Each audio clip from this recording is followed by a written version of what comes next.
ना अब हम इसमें जो हमारी कंसंट्रेशन की थर्ड यूनिट है उसको डिस्कस करेंगे, weight by volume percentage. Weight by volume, W by V, W by V weight volume percentage, W by V percentage. चलो समझने की कोशिश करते हैं। परसेंट, परसेंट कितने में देखना अपने को? पर 100 में देखना है। The amount of solute in gram which present in 100 ml of solution। फिर से समझना, the amount of solute in gram present in 100 ml of solution is called weight volume percentage। अब देखिए समझते हैं इसको। चलो हमारे पास जो सॉल्यूशन है, हमारे पास 100 ml नहीं है, हमारे पास में कितना है? ये Vml है। इस Vml में कितना हमारे पास में है? W ग्राम है। Vml में कितना है? Vml क्या अपने पास में पूरा सॉल्यूशन है। Vml कितना पूरा सॉल्यूशन। W ग्राम किसका है? सोल्यूट का पार्ट है। किसका पार्ट है? सोल्यूट का। और ये Vml हमारे पास क्या है? सॉल्यूशन है। कितना है? V है। V में कितना है? W। चलो देखते हैं। W gram is present in और इन Vml, वैसे समझ लेते हैं। इन Vml कितना ग्राम प्रेजेंट है अपने पास में? W ग्राम। Vml में कितना है? W ग्राम। 1 ml में कितना होगा? W by V in ml। और 100 ml में कितना होगा? into 100। W in gram divided by V in ml into 100। Clear? हमने क्या कंसीडर किया कि एक सॉल्यूशन है, वो कितना ml है? Vml है। उसमें हमने सोल्यूट ऐड किया। कितना ऐड किया? W ग्राम ऐड कर दिया। Vml में कितना सोल्यूट का अमाउंट है? W ग्राम है। 1 ml में कितना होगा? W by V in ml। और 100 ml में कितना होगा? into 100। फॉर्मूला क्या बन गया हमारे पास? ऊपर क्या है? W in ग्राम। किसका वेट है अपने पास में? सोल्यूट का है। डिवाइडेड बाय वॉल्यूम किसका है? नीचे सॉल्यूशन का है, into 100। तो हमारे पास में फॉर्मूला बन गया है इसका।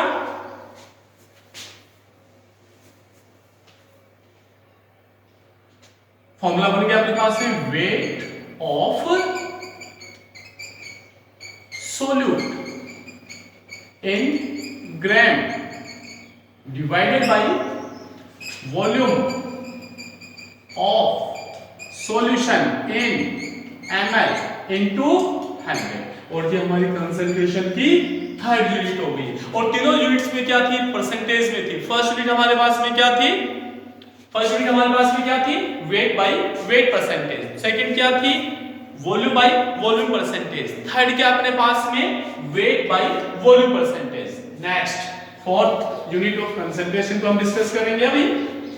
फोर्थ यूनिट थोड़ा ध्यान से समझेंगे, इसमें क्वेश्चन बनता है। क्वेश्चन डिस्कस भी करेंगे अपन। PPM। PPM थोड़ा ज्यादा डिफिकल्ट चीज नहीं है, इसको समझते हैं। PPM, P means parts, next P per, M means million और million means 10 to the power 6। first P parts, second P per million। पर मिलियन में जो पार्ट होता है उसे हम क्या बोलेंगे? PPM। थोड़ा कम समझ में आया, पहले इसको अच्छे से समझते हैं। क्योंकि हमें जो परसेंटेज, परसेंट और परसेंटेज एक ही बात है। परसेंट पर सेंट मींस 100। तो इस परसेंट को पार्ट्स कितने पार्ट देखना आपने को? 100 में। तो परसेंटेज को मैं कैसे लिख सकता हूं? एक नई टर्मिनोलॉजी में लिख देता हूं परसेंटेज को, PPH। समझ आ रहा है? थोड़ा सा इसको समझते हैं। हमने परसेंटेज को एक मॉडिफाइड फॉर्म दे दिया, क्योंकि परसेंट, ये परसेंट किस पे पार्ट देखना अपने को? सेंट में। Saint means 100। 100 में जो पार्ट होता है उसी को हम क्या बोलते हैं? परसेंट। और परसेंट में एक नई टर्म दे दी। कौन सी टर्म दे दी? PPH, पार्ट्स पर 100। किसका नाम है? ये परसेंट का नाम है। कैसे समझते हैं देखिए। तो हम समझ में आ गया होगा शायद ये आपको। क्या? परसेंट पर मतलब सेंट 100, परसेंट पर 100 जो अमाउंट है उसको क्या बोल दिया हमने, परसेंट, और उसी को एक नया नाम दे दिया मैंने, पार्ट्स पर 100। तो हम परसेंटेज कैसे फाइंड करते थे, अभी आपने weight by weight percentage find किया, तो कैसे फाइंड किया था आपने, weight of solute divided by weight of solution.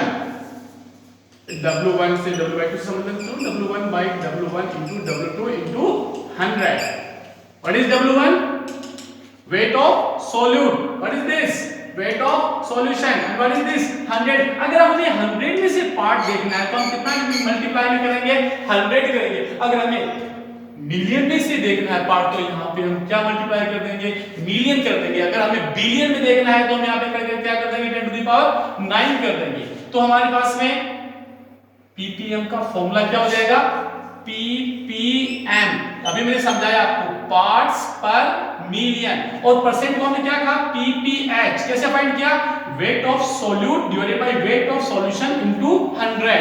तो हमें यहाँ ppm का फॉर्मूला क्या बनेगा, weight of solute divided by weight of solution, तो इसको कैपिटल W से रिप्रेजेंट कर देता हूं मैं, इनटू 10 to the power 6।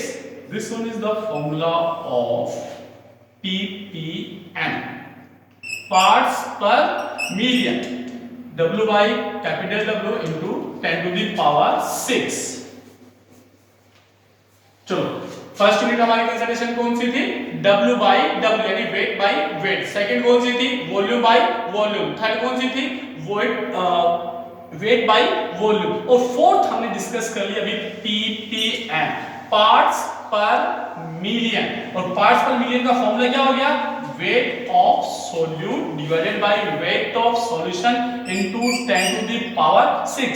कई बुक्स में ppm के साथ में एनसाइड में नहीं दे रखा, लेकिन कई बुक्स में दे रखा ppb, तो कोई दिक्कत नहीं है। b मींस बिलियन, और billion means 10 to the power 9। तो सॉरी, ppb का फॉर्मूला क्या हो जाएगा, W by capital W into billion की जगह बस बिलियन के लिए 10 to the power 9 कर देंगे, सेम फॉर्मूला बन जाएगा। ठीक है, सबसे पहले ppm W by capital W 10 to the power 6, और चाहे तो ppb भी हम फाइंड कर सकते हैं, W by capital W into 10 to the power 9। कितनी यूनिट्स हो गए हमारे पास में, 4। अब हम डिस्कस करने जा रहे हैं फिफ्थ यूनिट को, दैट इज मोल फ्रैक्शन।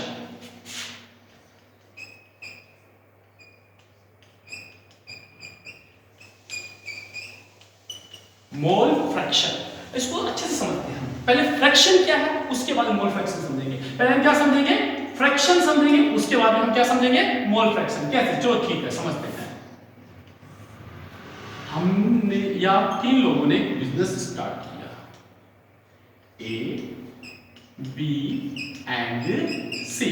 3 लोगों ने मिलकर क्या स्टार्ट किया, एक बिजनेस स्टार्ट किया। किस किसने स्टार्ट किया, A ने, B ने और C ने मिलकर क्या किया, एक बिजनेस को स्टार्ट किया। चलो ठीक है, A ने इस बिजनेस के अंदर लगभग 25 लाख रुपए लगा दिए, बी ने भी इस बिजनेस के अंदर 25 लाख रुपए लगा दिए, सी कुछ ज्यादा पैसे वाला था, उसने इस बिजनेस में 50 लाख रुपए लगा दिए।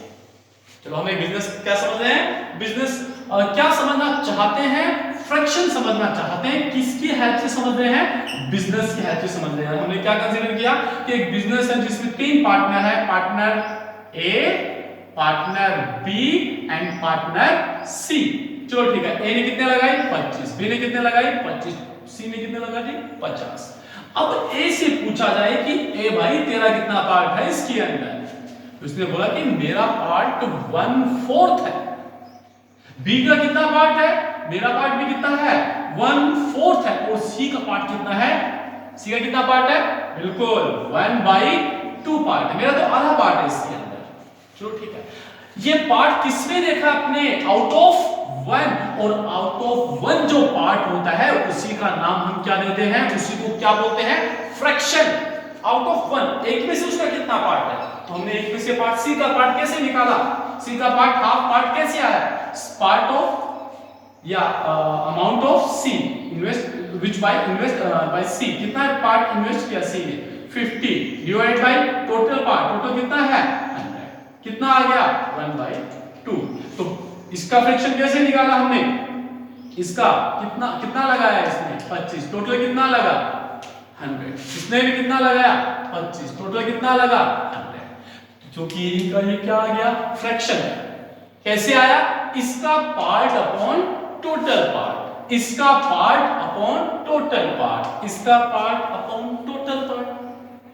फ्रैक्शन मींस आउट ऑफ 1, और निकालना कैसे है, इसका पार्ट अपॉन टोटल पार्ट। अगर हमें ए का फ्रैक्शन निकालना है तो ए का part divided by total part. Clear, चलो ठीक है। अब हमने समझा है, किसको समझा है, फ्रैक्शन को, और अब हमें समझना किसका फ्रैक्शन है, मोल फ्रैक्शन। कोई खास बात नहीं, अभी हमने फ्रैक्शन निकाला किसका, पैसे का, इन्वेस्टमेंट का फ्रैक्शन निकाला अभी हमने, और अब हम क्या निकालना चाहते हैं, मोल फ्रैक्शन। तो कोई बात नहीं, कैसे देखते हैं।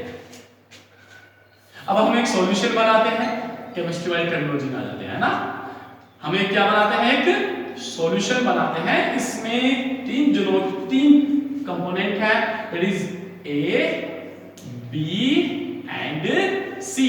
तीन है, तीन चीजों से बनाया हमने इसको, ए से, बी से और सी से।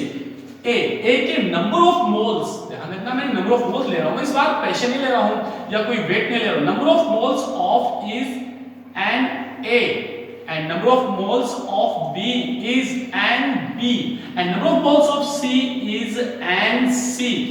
Clear? A के number of moles and A, B के number of moles and B और C के number of moles and C. अब मेरे को फाइंड करना है, क्या फाइंड करना है, मोल fraction of component A and the mole fraction we present by X. और मेरे को फाइंड किसका करना है, A का, तो मैं इसको रिप्रेजेंट कर देता हूं X A से। तो X A means mole fraction of A. अभी मैंने फ्रैक्शन निकालना बताया आपको, इसका पार्ट अपॉन टोटल पार्ट, और हमें निकालना कौन सा है, मोल फ्रैक्शन। तो हम क्या करेंगे, mole of A divided by total number of moles. In same way अगर हमें बी को मोल फ्रैक्शन निकालना है तो हम कैसे निकालेंगे, number of moles of B divided by total number of moles. और इसी तरीके से हम निकाल सकते हैं mole fraction of C, number of moles of C divided by total number of moles. Clear, पहले हमने निकालना समझा फ्रैक्शन, फ्रैक्शन मींस इसका पार्ट अपॉन टोटल पार्ट, इसका पार्ट अपॉन टोटल पार्ट। और मोल फ्रैक्शन कौन सा निकालना, हमें मोल फ्रैक्शन निकालना है, तो हमने मोल फ्रैक्शन ले लिए, इसके मोल अपॉन टोटल मोल, इसके मोल अपॉन टोटल मोल, इसके मोल अपॉन टोटल मोल। देखो अभी हमने एक बिजनेस समझा था, उस बिजनेस के अंदर ए का कितना पार्ट था 1/4, बी का कितना पार्ट था 1/4, सी का कितना पार्ट था 1/2, है ना। टोटल यानी इनके सबके पार्ट को ऐड करें तो कितना आएगा 1, क्योंकि फ्रैक्शन होता ही क्या है, आउट ऑफ 1। तो इसी तरीके से अगर हम सब के मोल फ्रैक्शंस को ऐड करेंगे तो भी कितना आएगा 1, means XA plus XB plus XC will be equal to 1, क्योंकि फ्रैक्शन क्या होता है, आउट ऑफ 1 होता है। और हम सब के फ्रैक्शंस को ऐड करेंगे तो हमारे पास फ्रैक्शंस का ऐड कितना आएगा, हमेशा 1 आएगा। क्लियर, तो हमारी कितनी यूनिट्स होगी कंसंट्रेशन की, 5th यूनिट होगी, 5 यूनिट होगी। चलो सेकंड यूनिट समझते हैं, नेक्स्ट यूनिट समझते हैं, सॉरी।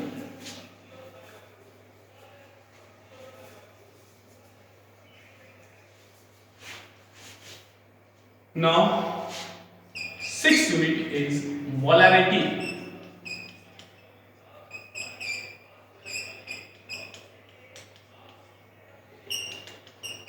मोलारिटी 11th में भी आती है टर्मिनोलॉजी मोलारिटी, अच्छे से समझना, इसको काफी कंसिडरेशन की, फेमस यूनिट है, बहुत जगह यूज होगी हमारी केमिस्ट्री में भी, हर जगह आगे फिजिकल केमिस्ट्री में आती है नहीं मोलारिटी। चलो समझते हैं मोलारिटी, पहले डेफिनेशन समझना, जो मैं बोल रहा हूं उसको थोड़ा ध्यान लगाकर समझना।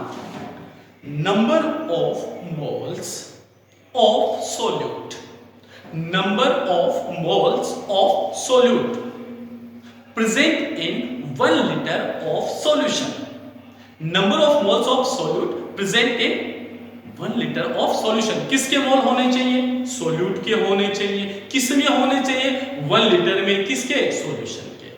तो number of moles of solute present in 1 liter of solution is called molarity, number of moles of solute present in 1 liter of solution is called molarity। चलो समझते हैं। अब इसकी फॉर्मूला क्या होना चाहिए, डेफिनेशन में समझते हैं फॉर्मूला क्या होना चाहिए। चलो समझते हैं। ये हमारे पास एक कंटेनर ले लिया,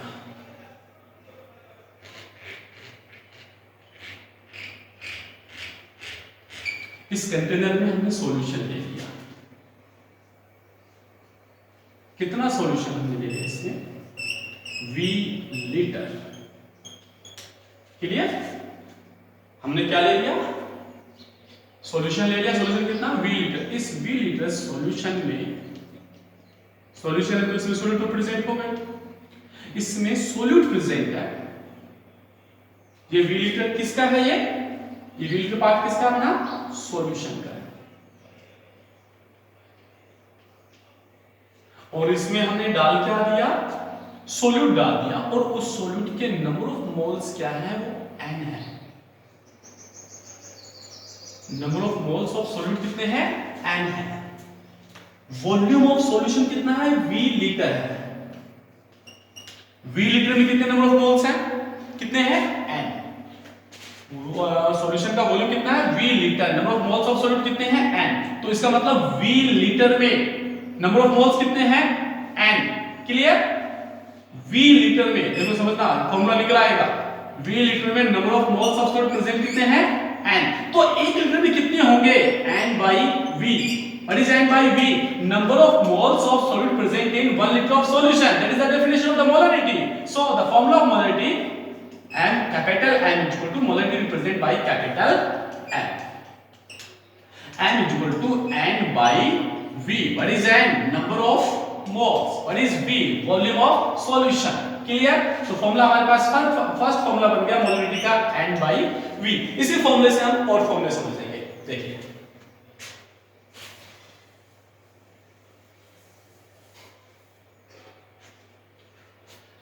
मोलरिटी का फर्स्ट फॉर्मूला हमारे पास बन गया, number of moles of solute divided by volume, और वो भी किसमें होना चाहिए, लीटर में। ध्यान रखना, लीटर में, ml में नहीं, लीटर में।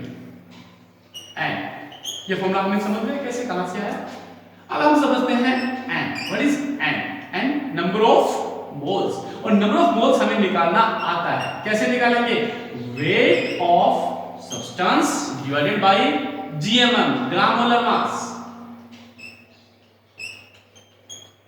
वेट डिवाइडेड बाय gm, किसी के भी नंबर ऑफ मोल्स हमें निकालना है, उसका weight by gram molar mass.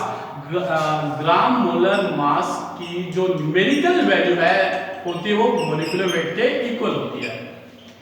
तो अगर हमें ग्राम मोलर मास फाइंड करना है तो मॉलिक्यूलर वेट ले लेंगे। फॉर एग्जांपल H2O का मॉलिक्यूलर वेट कितना होता है, 18। ग्राम मोलर मास कितना होगा, 18 ग्राम।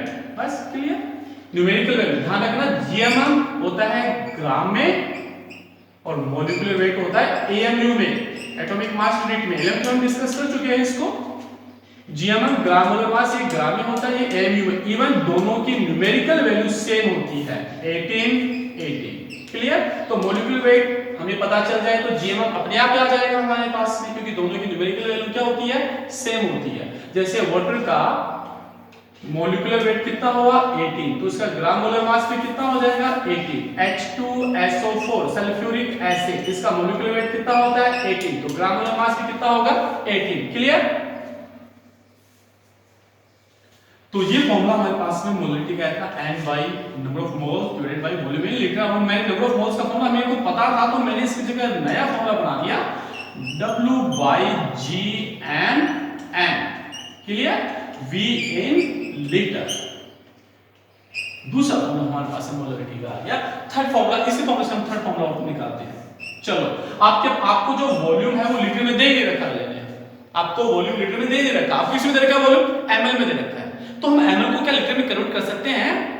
फिर से समझा प्रॉब्लम क्या है, if volume of solution is not given in litre, it given in ml, but in according to formula we have to put value of volume in litre and given volume in ml।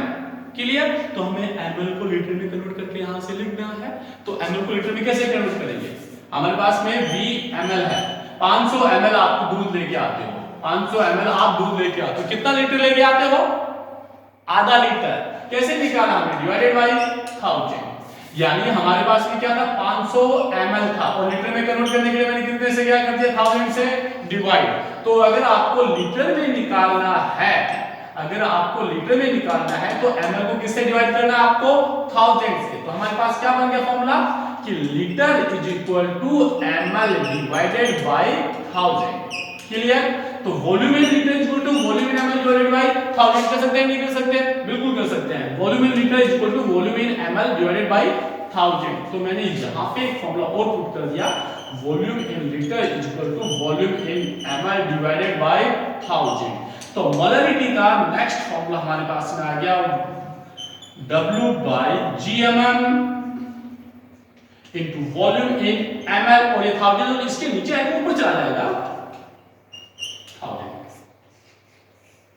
weight by GMM 1000 V in ml। ध्यान रखना VML क्या है? Volume of solution है। weight W weight of solute है। GMM ग्रामुलर मास है। ये हमारी होगी 6th unit of concentration molarity. Next molality. थोड़ा सा अर्थ है मोलारिटी में और मोलालिटी में क्या फर्क है चलो समझते हैं। Next is 7th and last unit molality and it's represent by small m। इसको हमको रिप्रेजेंट किससे करना है? स्मॉल m से। अब समझते हैं, अभी हमने समझा था मोलारिटी, पहले समझा था, अभी हमने क्या समझा था? मोलारिटी। और अब मैं क्या समझना चाह रहा हूं? मोलालिटी। तो समझते हैं मोलारिटी। मोलारिटी की डेफिनेशन क्या होगी? Number of moles of solute. क्या था? Number of moles of solute present in in 1 liter of solution। ये क्या लेना है हमें? किसका वॉल्यूम लेना है? सॉल्यूशन का लेना है। किस में लेना है? लीटर में लेना है। फिर से समझना, वॉल्यूम किसका लेना है हमें? वॉल्यूम किस में लेना है? लीटर में लेना है। किसका लेना है? सॉल्यूशन का लेना है। नंबर ऑफ मोल्स किसके हैं? सॉल्यूट के हैं। किसमें था ये सब? मोलारिटी में। और अब हम किसमें पढ़ रहे हैं? मोलालिटी में, स्मॉल m में। ठीक है, चलो समझते हैं इसकी डेफिनेशन, ध्यान से समझना। Number of moles of solute same, यहां पे एक वाली टर्म सेम दोनों में। Number of moles of solute, यहां पे क्या था? Number of moles of solute. अब देखते हैं यहां पे प्रेजेंट इन 1 सेम है। यहां पे भी क्या था हमारे पास में? 1 लीटर था, 1 लीटर था। यहां पे हमने 1 लिया, बट आगे क्या था? यहां पे लीटर था, यहां पे क्या है? 1 kg है। 1 डिफरेंस, एक डिफरेंस आ गया। लीटर की जगह हमें क्या लेना है? यहां पे kg लेना है। ये किसका था? सॉल्यूशन था। सॉल्यूशन का था, यहां किसका लेना है? सॉल्वेंट का लेना है। That is very very important. किसका लेना है हमें? सॉल्वेंट का लेना है। Hence what should be the definition of the molality? Number of moles of solute present in 1 kg of solvent. Clear? Number of moles of solute present in 1 kg of solvent. जबकि यहाँ पे molarity में क्या था? Number of moles of solute present in 1 liter of solution. Clear? Number of moles of solute present in 1 liter of solution. 1 kg of solvent. Number of mole 1 kg of solvent. चलो ठीक है, तो definition समझ में आ गया, comparison हो गया, क्या डिफरेंस है वो समझ में आ गया हमें। अब मोलरिटी का फार्मूला निकालते हैं अपन, किस मोलरिटी का फार्मूला क्या होना चाहिए। चलो ठीक है, नंबर ऑफ मोल देखिए वही इसी तरह कंसीडर करते हैं, ये हमने कंसीडर कर लिया। और ये इस बार मैंने सिर्फ क्या लिया है? सॉल्वेंट लिया है। ये क्या लिया? सिर्फ मैंने सॉल्वेंट लिया है और इस सॉल्वेंट में डाल दिए मैंने एंड मोल्स किसके? सोल्यूट के। ठीक है, तो एंड मोल्स कितने में प्रेजेंट है सोल्यूट का? क्या लेना है हमें? W kg। W kg में कितने नंबर ऑफ मोल्स हैं? एंड है। समझना, देखो एंड मोल्स कितने में है? W kg में है। ठीक है ना, तो समझते हैं। And moles are present in W kg और क्लियर ना? And more in W kg, ऐसे समझ लीजिए आप, in W kg number of moles are present in N, in W kg में कितने हैं? N है। 1 kg में कितने होंगे देखिए, N बाई कैपिटल W। कभी भी फिजिक्स में, केमिस्ट्री में जिस क्वांटिटी को हम यूनिट ले लेते हैं वो हमेशा क्या आ जाती है? डिवाइड में आ जाती है। क्लियर? जैसे वहां भी हमने क्या लिया था, इन 1 लीटर लीटर करते हैं, लीटर कहां चला गया था? डिवाइड में चला गया था। 1 kg, तो यहां 1 kg किसमें चला जाएगा? डिवाइड में। तो 1 kg में कितने नंबर ऑफ मोल्स होंगे? N by capital W in kg। That is formula of molality, number of moles of solute divided by weight of solvent in kg। और जिस तरीके से हमने मोलारिटी के 3 फॉर्मूले बनाए थे, इसी तरह मोलालिटी के भी बना सकते हैं। कैसे? नंबर ऑफ मोल्स को अगर रिप्रेजेंट करें तो अपन क्या लिख सकते हैं? small m is equal to weight in gram divided by gmm into capital W in kg। अब ध्यान रखना, small w is the weight of solute and capital W is the weight of solvent। if weight is given in gram, तो देखो ग्राम अपने को given है और उसको kg में कन्वर्ट करना है, तो क्या करेंगे हम? 1000 से डिवाइड करेंगे। सेम वैसा ही है, तो capital W in kg is equal to weight in gram divided by 1000। Commodity का थर्ड फॉर्मूला हमारे पास क्या बन जाएगा? m is equal to W by gmm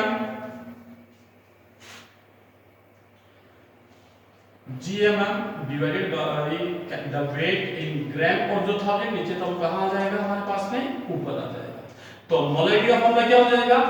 wait divided by gmm divided gmm 1000 divided by weight in gram.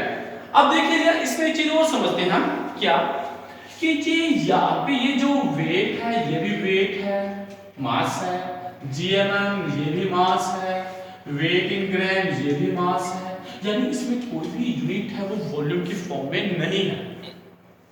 और जो volume है वो टेम्परेचर पे डिपेंड करता है, जबकि मास कभी भी टेम्परेचर पे डिपेंड नहीं करता।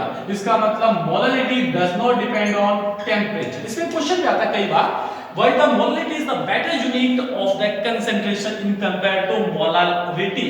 कैपिटल M के कंपैरिजन में स्मॉल m ज्यादा अच्छी यूनिट है, ज्यादा बेटर यूनिट है। क्यों है? Because molarity does not depend on temperature. Clear? आगे होगा।